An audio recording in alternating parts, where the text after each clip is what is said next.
एक बार बहुत बड़ा बिजनेसमैन एक छोटे से गांव में जाता है। उसका प्लान होता है उस गांव में एक फैक्ट्री लगानी है।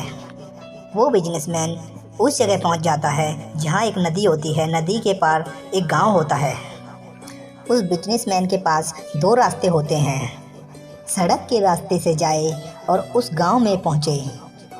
सड़क के रास्ते से लगभग 10 घंटे लगने वाले थे और दूसरा रास्ता नदी पार करके आधा घंटे में उस गांव में पहुंच जाए। उस अमीर आदमी ने टाइम बचाने के लिए उस नाव में बैठने का एक फ़ैसला किया। वो नाव बहुत छोटी थी। एक तरफ ये बिजनेसमैन बैठा हुआ था और एक तरफ नाव चलाने वाला व्यक्ति बैठा हुआ था। नाव में बैठने के बाद बिजनेसमैन उस नाव वाले से पूछता है, पता है तेरी नाव में कौन बैठा हुआ है? नहीं साहब, मुझे नहीं पता। अरे तू अखबार नहीं पढ़ता? हर दूसरे दिन मेरी एक फ़ोटो आती है। तो नाव वाला कहता है, साहब कहाँ मुझे पढ़ना लिखना आता है। अरे साहब, जब मैं छोटा था, जब ही मेरे पिताजी गुजर गए थे, मैं अपने परिवार का पेट पालने के लिए छोटे से ही काम पर लग गया, तभी मेरा स्कूल छूट गया। वो बिजनेसमैन उसका मजाक उड़ाते हुए कहता है, तुझे पढ़ना लिखना नहीं आता? ऐसी ज़िंदगी का क्या फ़ायदा? ये सुनकर उस नाव वाले को बहुत बुरा लगा, पर उस नाव वाले ने कुछ भी नहीं कहा। उस बिजनेसमैन ने नाव वाले से कहा, यहाँ पर सामने जो खेत देख रहा है ना, यहाँ पर एक बहुत बड़ी फैक्ट्री होगी और यहाँ पर मिनरल वाटर की बोतलें बनेंगी। उस नाव वाले को उस अमीर आदमी की बातें समझ में नहीं आई। नाव वाला कहता है, क्या बनेगा साहब? वो अमीर आदमी उस नाव वाले से थोड़ा सा एटीट्यूड से बोला कि यहाँ पर पानी की बोतलें बनेंगी।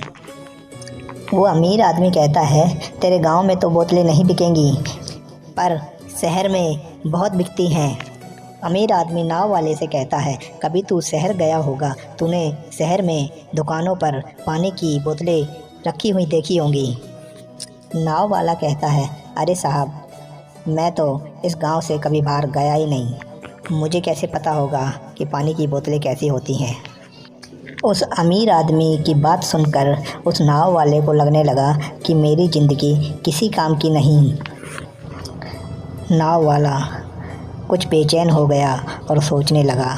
अचानक उसकी टक्कर हो जाती है और नाव में छेद हो जाता है और नाव में पानी भरने लगा।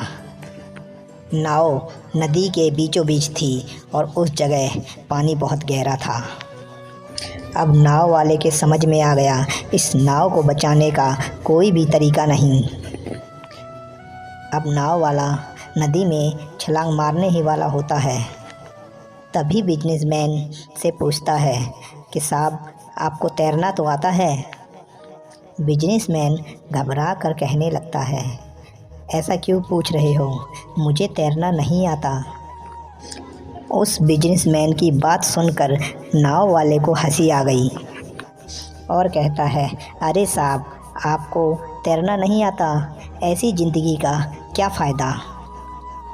उस बिजनेसमैन को अपनी गलती का एहसास हुआ और उस नाव वाले से हाथ जोड़कर कहने लगा, तुम मेरी जान बचा लो, तुम जो कहोगे मैं वही करूँगा, बस मेरी जान बचा लो। अरे साहब, तुम घबराओ नहीं, मुझे सिर्फ तैरना नहीं आता है, मुझे डूबते हुए लोगों को बचाना भी आता है। तुम घबराओ नहीं, तुम बस मुझे कस के पकड़ लेना। उस नाव वाले ने अपनी ही नहीं, उस बिजनेसमैन की भी जान बचाई। इस कहानी से दोस्तों हमें सीख लेना चाहिए कि हमें कभी भी किसी का मजाक नहीं उड़ाना चाहिए। पता नहीं किस मोड़ पर किस व्यक्ति की हमें ज़रूरत पड़ जाए।